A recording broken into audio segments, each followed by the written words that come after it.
This is Jarrod Horak, and in this video, I will analyze the Virginia Derby at Colonial Downs on Saturday, March 15th. And this is a Kentucky Derby 2025 points race. And through 27 races on my Road to the Derby video series, my top choices have 6 wins, 5 runner-up finishes, and 3 show finishes. A couple of my top choices have scratched out of this Derby series, some officially 6 for 25. And I covered the Virginia Oaks, a Kentucky Oaks 2025 points race on my channel earlier this week. And you can watch that video now if you're interested. And I also offer full cards at Santa Anita each day. And I am offering a full card for the 10-race Virginia Derby Day program at Colonial Downs on March 15th. You can purchase my full cards individually, or you can buy the Colonial and Santa Anita cards together on March 15th as part of my weekly Saturday special for $16. So go to therunawayhorse.com on my shop page for more details if you're interested in my full card analysis. And I also debuted a new product last week, my Kentucky Derby Prep Race Package.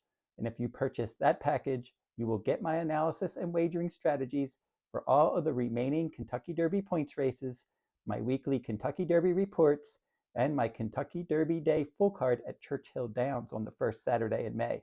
You can go to therunawayhorse.com on my shop page if you're interested in that package.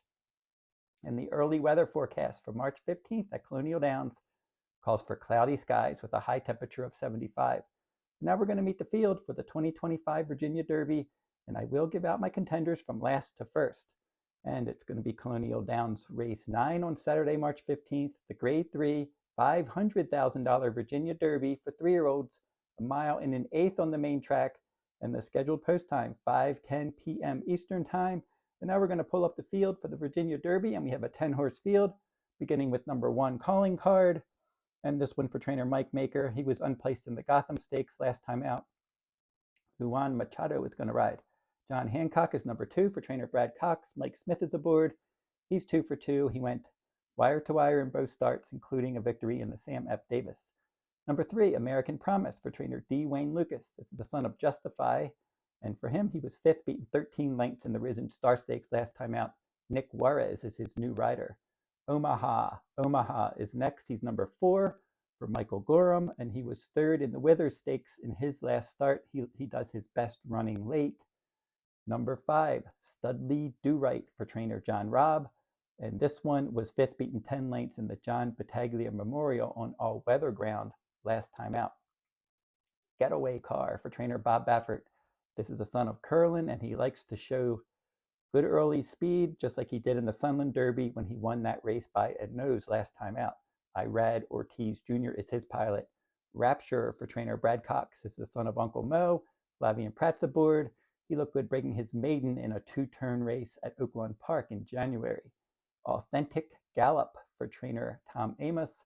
Javier Castellano will ride, and he won an optional claiming route last time out at Oaklawn.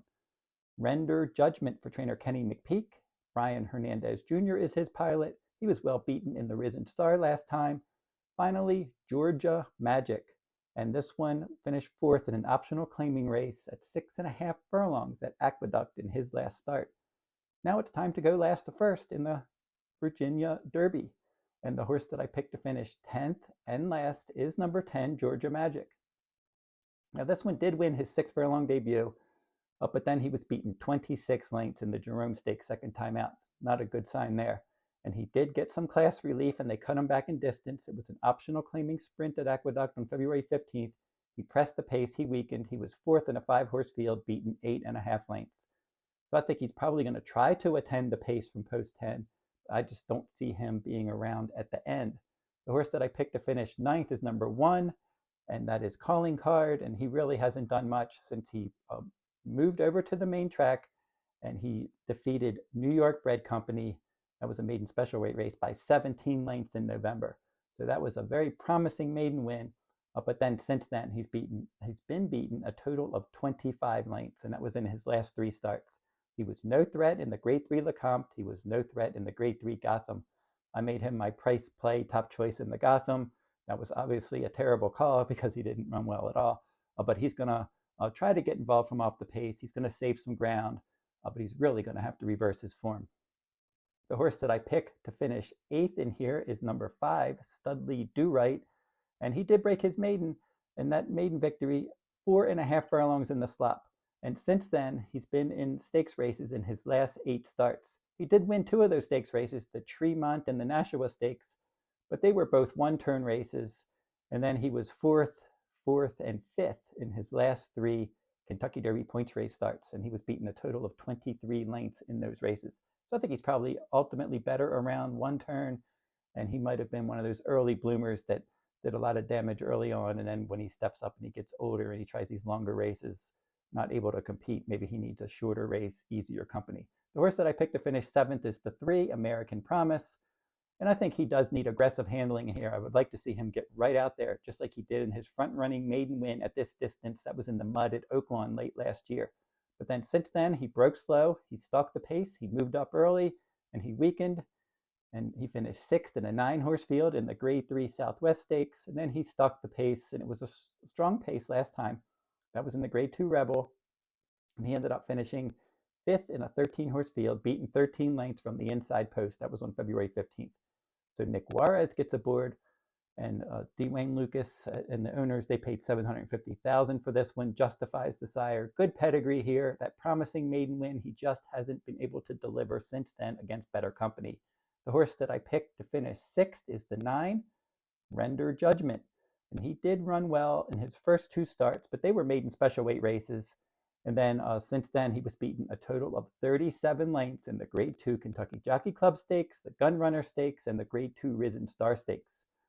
So for Kenny McPeak trainee here, this is a $310,000 Son of Blame. He does add blinkers, and he's going to need to elevate his speed ratings if he expects to compete with this group.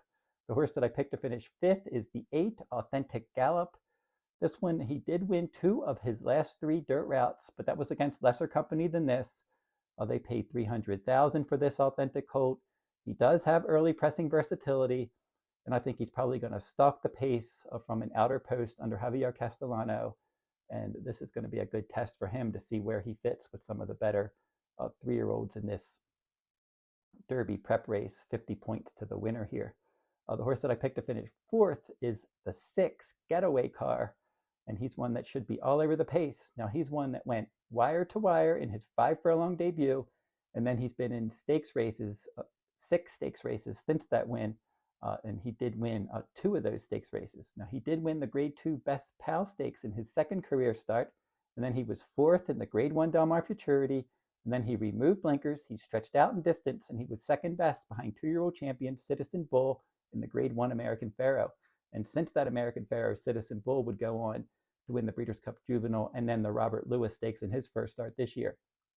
And this horse was in the Breeders' Cup Juvenile, and he ended up 4th in that 10-horse field. And then he set the pace, and he was 2nd best behind Journalism in the Grade 2 Low South Futurity. Journalism would come back and look really good, winning the San Felipe Stakes, getting a 108 Beyer speed figure. So Journalism's a good horse. And then this one, I made him my top choice last time out in the Sunland Derby. That was on February 16th.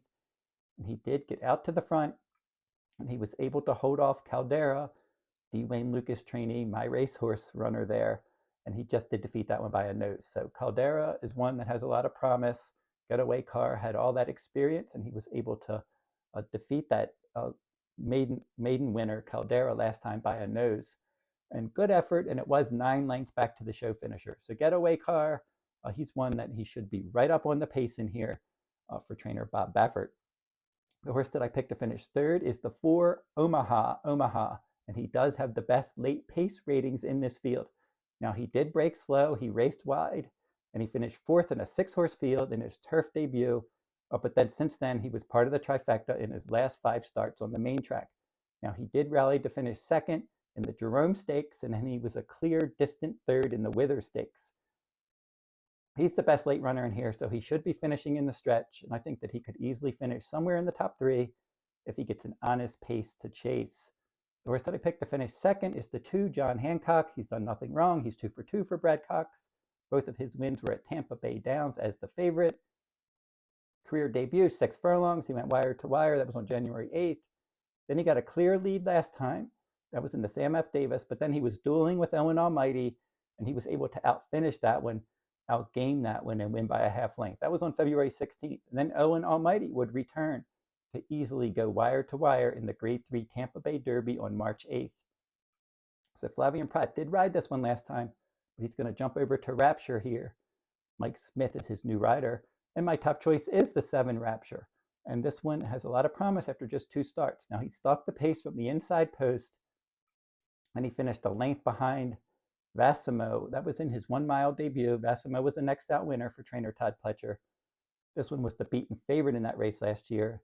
And look how far back it was to the show finisher, more than 12 lengths back to the show finisher in that event.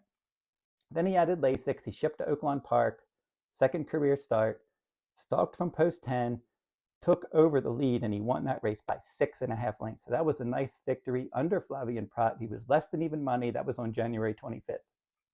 So Flavien Prat seemingly chose this one over Brad Cox's stablemate here, John Hancock.